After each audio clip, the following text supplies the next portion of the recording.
Hey everyone, so I thought I would do an update for you on language arts for my 5th grader this year, specifically literature and Lightning Lit. We used Lightning Literature last year for grade 4, and we've used grade 1 for my 1st grader last year, and he is doing grade 3 this year.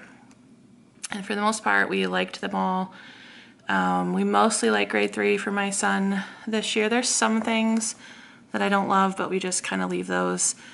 But for the most part, he's still using Lightning Lit this year, but we are dropping it for my daughter. So I thought I'd show you a little bit of why, what's not quite working for us, and what we are going to use to finish out the school year. So like I said, we've liked this in the past. I love the concept of Lightning Lit. I like that it pushes us to read selections that we normally probably wouldn't have picked. I like the teacher manual that it tells me all the stuff I need to know in order to help my child, so I don't have to read the book with her if I don't want to. But the one thing we weren't using this year at all was the writing component. It is fairly weak if your child doesn't have a strong foundation in writing. So we already weren't using that.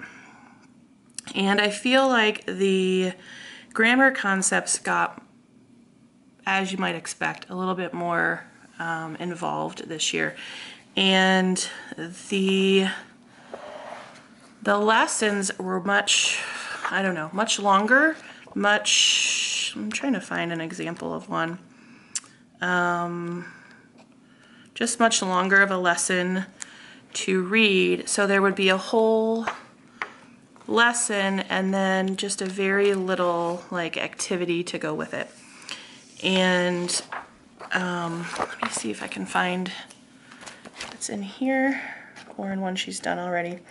But one of the big problems that I was finding for my 5th grader specifically is that it just wasn't enough time with the concept before it moved on to something else. So let's see if I can find something here. Okay, so we have a lesson on compound subjects and predicates, and then you can't kind of see, it's off the screen, but there's a very small activity here. There's a couple of questions. Here's the lesson, small activity. The problem is, once we're done with these 4 days of lessons, typically it moves on to something else. And sometimes it will come back to it. And usually at that point, she has forgotten it. And then, because there's no index in Lightning Lit, we are having to go all the way back through every lesson to try to remember where was it that they talked about that. So we just found that she wasn't retaining a lot, and the questions, like the reading comprehension questions, were fine, but they were nothing spectacular. They were pretty much, you know, what happened in this section. I mean, very, very straightforward comprehension questions, which again is fine, but they weren't anything spectacular. So we already weren't using the writing. And I didn't feel like the grammar was sticking as much as it did last year. I felt like the concepts were maybe just too involved at this level. I mean, I couldn't just give it to her and say, read it and then do the activity, because I felt like she wasn't taking it in. I really had to sit down and do it with her. And that may just be my child. But anyway, so then with the grammar not really working, I thought, well, all we're left with is comprehension questions, and I don't think we really need it for that. So we were already, in addition to Lightning Literature, doing Fix-It Grammar. And this style seems to be working better for her. We go over the lesson on the first day of the week, and then each day, I'm sure you're familiar with Fix-It Grammar, but she has a vocabulary word, the grammar concept she's looking that she has to mark, like articles, nouns, adjectives, etc. And then she has some things she has to fix. And it just builds throughout the week. And then when you get to the next week, yes, there is a new grammar concept, but you're still working with all the concepts that you've learned in previous lessons. So this takes less time, but it sticks with her more than Lightning Lit does. So we already had this, so we're just doing this for grammar now, and we are not doing Lightning Lit for grammar. What we are doing though for the literature portion is we are still doing almost all the books. 2 of them I just gave her to read on her own for her own enjoyment. The one she's doing right now is Anne of Green Gables. And I went on to Teachers Pay Teachers and I found 2 different printables that I liked. This particular one, let's see, has a page for each chapter, just 1 page for each chapter. And then this other one had like this cover page and some character stuff and things like that. So I just bound those for her, and I borrowed the audio version of this from our library because this is, I feel like this is a very wordy book and a lot of the language is older, and I felt like she would be better able to get everything from it by reading while she listens to it. So that's what she does. She puts the audiobook on we have a phone that we use for school, and that's how she listens, or that she reads along to it. So that's working great. One of the books we have coming up is Brown Girl Dreaming, and I don't have it right here to show you, but what we're gonna do for that is Core Knowledge is a free curriculum that you can download, and we have used it in the past for some science. We've used it for geography and some other things in the past. I never really looked at their language arts units. I think in the younger grades they were just more, it was more than what we needed. But as I am looking ahead to 7th and 8th grade, I had started looking at Core Knowledge again, and there's been some videos made recently.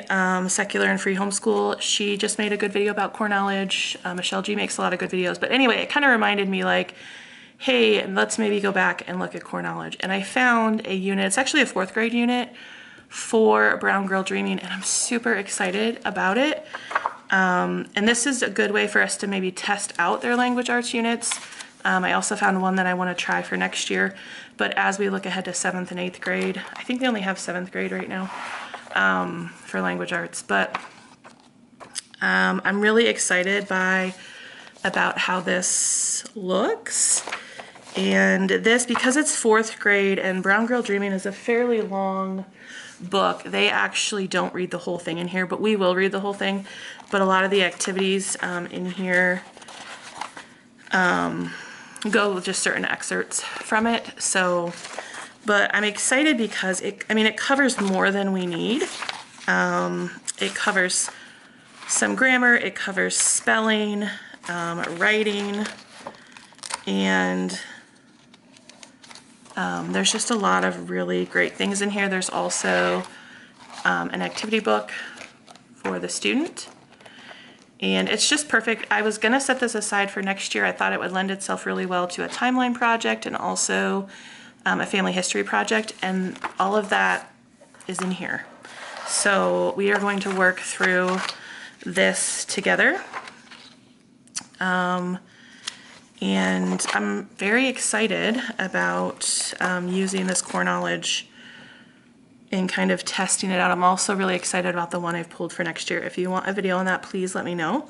But anyway, there's vocabulary, there's spelling, there's writing. Are we gonna do everything in here? Probably not. But I am excited to kind of give it a try.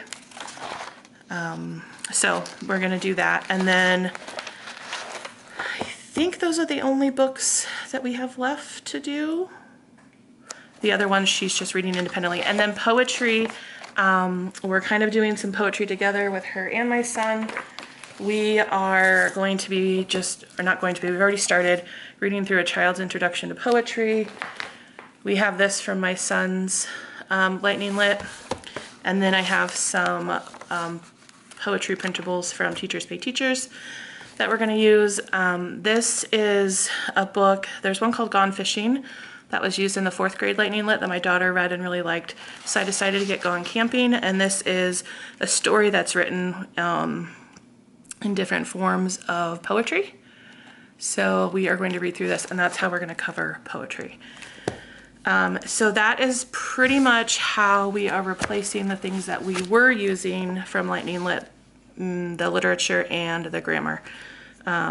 That's what we've kind of put together. So let me know if you have any questions, and I will talk to you in the comments down below.